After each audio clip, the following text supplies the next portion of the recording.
வணக்கம். நான் சுதர்ஷன் மகேஷ். தமிழக தேர்தல் களம் சூடு பிடித்து போயிட்டு இருக்குது. ஸோ எல்லா பக்கமுமே வந்துட்டு பிரச்சனைகள் இருந்துட்டே தான் இருக்குது. காங்கிரஸுக்கும் திமுகவுக்கும் இடையில இருக்கக்கூடிய பிரச்சனைகள் பத்தி நாமளும் சில முறை பேசியிருக்கிறோம். காங்கிரஸ் வந்து தாவேகா கூட போறதுக்கான ஒரு பிளானிங் இருக்குது. திமுகவோட நல்ல ரிலேஷன் இல்ல. திமுகவோட அவங்க டிமாண்ட் பண்றதுக்கு அதிகமான தொகுதிகள், ஆட்சி அதிகாரத்துல பங்கு வேணும் அப்படின்னு சொல்லிட்டு டிமாண்டிங்க அதிகப்படுத்திட்டு இருக்கிறாங்க அப்படின்ற விஷயங்கள நம்ம பார்த்துட்டு இருந்தோம். ராகுலினுடைய க்ளோஸ்டான ஒரு பெர்சன், காங்கிரஸினுடைய டேட்டா அனலிட்டிக்ஸ் அந்த அணியினுடைய தலைவரா இருக்கக்கூடிய பிரவீன் சக்கரவர்த்தி. அவர் ஏற்கனவே விஜயை சந்தித்து பேசியிருந்தாரு. விஜய்க்கு ஆதரவா ட்வீட் போட்டிருந்தாரு. அண்ட் இப்போ வந்துட்டு திமுக அரசாங்கத்தை எதிர்த்து பேச ஆரம்பிச்சிருக்கிறாரு.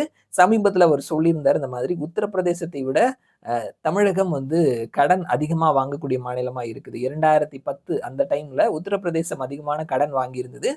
இன்றைக்கு பார்க்கும் பொழுது தமிழகம் தான் உத்தரப்பிரதேசத்தை விட அதிகமா கடன் வாங்கிட்டு இருக்கிறாங்க. மோசமான ஒரு பொருளாதாரம், தமிழகத்தினுடைய பொருளாதார நிலைமை அப்படித்தான் இருக்குது அப்படின்றத சொல்லியிருந்தாரு. ஸோ இதை கேட்ட உடனே திமுக செம்ம காண்டாயிட்டாங்க. திமுக தலைமை கிட்ட இருந்து பெரிய அளவுல எதிர்ப்புகள் கிளம்பாம, அவர்களினுடைய கூட்டணியில இருக்கக்கூடிய மற்ற கட்சி தலைவர்கள் அவர்களை வைத்து வந்து இவரை அட்டாக் பண்ண ஆரம்பிச்சிருக்கிறாங்க. நெறைய பேர் வந்துட்டு அட்டாக் பண்ணியிருந்தாங்க. சில எம்பிக்கள், திமுகவினுடைய எம்பிக்கள் உட்பட விடுதலை சிறுத்தைகள், மதிமுகவினுடைய துரை வைகோ, கம்யூனிஸ்ட் கட்சிகளினுடைய எம்பிக்கள் இவர்கள் எல்லாரும் தில்லியில ராகுல் காந்தியை சந்தித்து இவர் மேல ஆக்ஷன்ஸ் எடுக்கணும் அப்படின்ற மாதிரி சொல்லியிருக்கிறாங்க.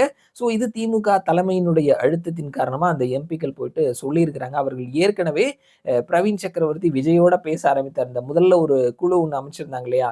கிறிஸ் ஜோடங்கர் தலைமையில ஒரு 5 பேர் கொண்ட குழு முதல்ல போய் முதல்வர் ஸ்டாலினை சந்தித்து பேசியிருந்தாங்க. அதற்கு 2 நாளைக்கு அப்புறமாவே பிரவீன் சக்கரவர்த்தி போய் விஜயை சந்தித்து பேசியிருந்தாரு. அப்பவே திமுகவினுடைய தலைமை வந்து கடுப்புல தான் இருந்தாங்க. இவர் மேல ஆக்ஷன் எடுக்கணும் அப்படின்ற மாதிரியான அழுத்தத்தை கொடுத்திருந்தாங்க.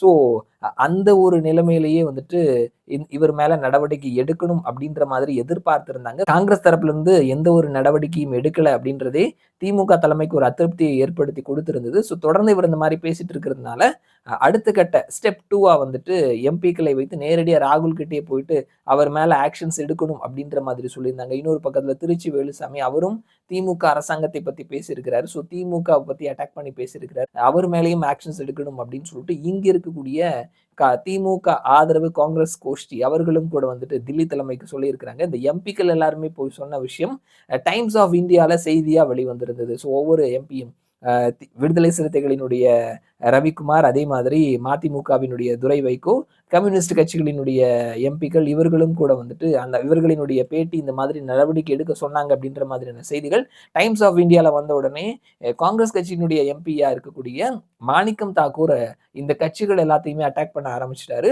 நாங்க கூட்டணியில இருக்கிறோம் அப்படின்றது ஓகே தான். எங்க கூட்டணி கட்சி, எங்களுடைய காங்கிரஸினுடைய தலைவர் ஒருத்தர் இருக்கிறாரு. அவர் மேல நீங்க ஆக்ஷன் எடுக்கணும்னு சொல்லிட்டு எங்களுடைய தலைமை கிட்ட போய் சொல்றது என்ன மாதிரியான ஒரு நியாயம் இருக்குது? நீங்க கூட்டணி கட்சி என்ன செய்யணும் அப்படின்றதெல்லாம் முடிவு பண்ற இடத்துக்கு நீங்க எப்ப நகர்ந்தீங்க? இது என்ன லக்ஷ்மண் ரேகாவை கடந்து போற மாதிரி இருக்குது. நான் போயிட்டு கம்யூனிஸ்ட் கட்சிகிட்டயோ அல்லது விடுதலை சிறுத்தைகள் கட்சிகிட்டயோ மதிமுக கிட்டயோ போயிட்டு நீங்க உங்க கட்சிக்குள்ள இப்படிதான் இருக்கணும், உங்க கட்சியினுடைய உறுப்பினர் இப்படிதான் பேசணும் அப்படின்ற மாதிரி நான் சொன்னா நீங்க அக்செப்ட் பண்ணிக்குவீங்களா? என்ன மாதிரி நீங்க நினைச்சு பேசிட்டு இருக்கிறீங்க அப்படின்ற மாதிரி பகிரங்கமா ஒரு எக்ஸ்ல பதிவை வெளியிட்டு இருந்தாரு. ஸோ மாணிக்கம் தாக்கூர், ஜோதிமணி இவர்கள் எல்லாருமே வந்துட்டு தாவேகா கூட போகணும் அப்படின்ற மைண்ட் செட்ல இருக்கக்கூடிய பர்சன்ஸ். ஸோ அவருடைய இந்த மாதிரியான ஒரு நகர்வு அப்படின்றது தில்லி தலைமையினுடைய அனுமதியோட தான் அவர் எக்ஸ் தளத்துல இந்த மாதிரி பதிவிட்டு இருக்கிறார் அப்படின்றது சொல்லியிருக்கிறாங்க. சரி, ஓகேப்பா, இந்த மாதிரியான எம்பிஸ் எல்லாருமே போய் பேசியிருந்தாங்களே, அதற்கு ராகுல் என்ன சொல்லியிருக்கிறார் அப்படின்னா, பெரிய அளவுல ரியாக்ஷன் கொடுக்கல அப்படின்றதா வந்துட்டு கூட்டணி கட்சிகளுக்கும் சரி, திமுகவுக்கும் சரி அவர்களினுடைய டென்ஷனை இன்னும் அதிகப்படுத்தி இருக்குன்னு சொல்லலாம். ராகுல் எந்த விதமான பெரிய ரெஸ்பான்ஸும் கொடுக்கல. பாத்துக்கலாம் அப்படின்ற மாதிரி சொல்லியிருக்கிறாரு. இவர்கள் சொல்லிட்டு வந்து 2 நாள் ஆயிடுச்சு, இன்னும் எந்த நடவடிக்கையும் எடுக்கல அப்படின்றதையும் நம்ம பார்க்க முடிகிறது. ஸோ காங்கிரஸ் அவர்கள் வந்துட்டு என்ன ஆனாலும் பாத்துக்கலாம் அப்படின்ற மாதிரியான ஒரு மைண்ட் செட்ல தான் இருக்கிறாங்க. திமுக பாத்தீங்கன்னா இவ்வளோ பிரச்சனைகள் நடந்துட்டு இருக்குது. திமுகவினுடைய சமூக வலைத்தள அணியா இருக்கலாம், அதே நேரத்துல திமுகவினுடைய 2ஆம் கட்ட தலைவர்களா இருக்கலாம், யாருமே பெரிய அளவுல காங்கிரஸ் கட்சியை அட்டாக் பண்ணி பேசல. கம்முன்னு இருக்கிறாங்க. இந்த நேரத்துல நம்ம பார்த்தோம் அப்படின்னா பிச்சு குதறி தூக்கி எரிஞ்சிருப்பாங்க. இவ்வளவு பெரிய வேலையை பண்ணிட்டு இருந்தாங்க அப்படின்னா. ஸோ தேர்தல் வருது, அலையன்ஸ் வேணும் அப்படின்றதுனால திமுக கொஞ்சம் அனுசரிச்சு போகக்கூடிய ஒரு நிலைமையில இருக்கிறாங்க. காங்கிரஸ் பிடி கொடுக்காம இருக்கிறாங்க. நம்ம சொல்லியிருந்தோம் இல்லையா பலமுறை, பீகார்ல என்ன நடந்ததோ, ராகுல் என்ன பண்ணாரோ அதே மாதிரியான விஷயத்தை இங்கேயும் திருப்பி திருப்பி ட்ரை பண்ணிட்டு இருக்கிறாரு. அப்படிதான் வந்துட்டு சரி கட்டுறதுக்கு முயற்சிகள் பண்ணிட்டு இருக்கிறாங்க திமுக கிட்ட இருந்து. காங்கிரஸ் மறுபடியும் மதில் மேல் பூனையா இந்த பக்கமா, அந்த பக்கமா அப்படின்ற மாதிரி ஆழம் பார்க்கக்கூடிய விஷயத்தை செஞ்சுட்டு இருக்கிறாங்க.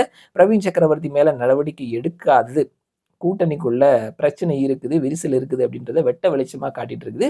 ஸோ பார்க்கலாம் இந்த நகர்வு ஜனவரி மாதத்துல என்ன மாதிரியான ஒரு நிலையை நோக்கி நகருது. ஏன்னா ஒரு ஜனவரி 15க்கு மேல ஒரு கிளியரான ஒரு விஷன் நமக்கு கிடைக்கும் அப்படின்னு சொல்லி நம்பலாம்.